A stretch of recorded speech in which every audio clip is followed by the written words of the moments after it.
दौरान सफ़र वतन इकामत से गुजरना, इसका क्या हुक्म है। चुनांचे अगर कोई शख्स वतन इकामत में मुकीम था, फिर वहाँ से करीब की किसी आबादी में चला गया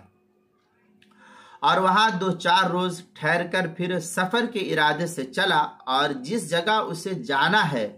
वो वहाँ से मसाफत सफ़र पर है, लेकिन उसका रास्ता वतन इकामत से होकर के गुजरता है, और वतन इकामत से मतलूबा मकाम, जिस जगह मुझको जाना है उसको, वो मकाम सफ़र की मसाफत से कम पर वाक़ है, तो ऐसा शख्स मुसाफिर इस सूरत में नहीं होगा,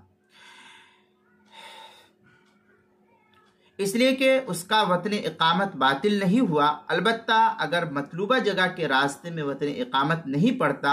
या वो वापसी में ऐसा रास्ता इख्तियार करे कि वतन इकामत तक मुसाफत सफ़र की मिक़दार शुरू हो जाए, तो ऐसा शख्स अब इस सूरत में फिर वो मुसाफिर शुमार होगा।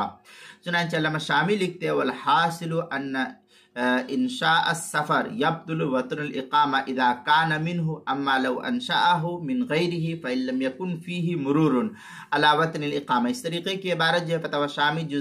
ज़करिया बुक डिपो देवबंद का हिंदी नुस्खा, उसकी दूसरी जिल्द सफ़ा 615, बैरूत का छपा हुआ नुस्खा फतवा शामी का उसकी दूसरी जिल्द सफ़ा 537, मनहतुल खालिक जो अल बहरुर राइक के हाशिए पर है, ज़करिया बुक डिपो देवबंद का हिंदी नुस्खा उसकी दूसरी जिल्द सफ़ा 240, किताबुल मसाइल उसकी पहली जिल्द सफ़ा 562 पर भी इसको नकल किया गया है।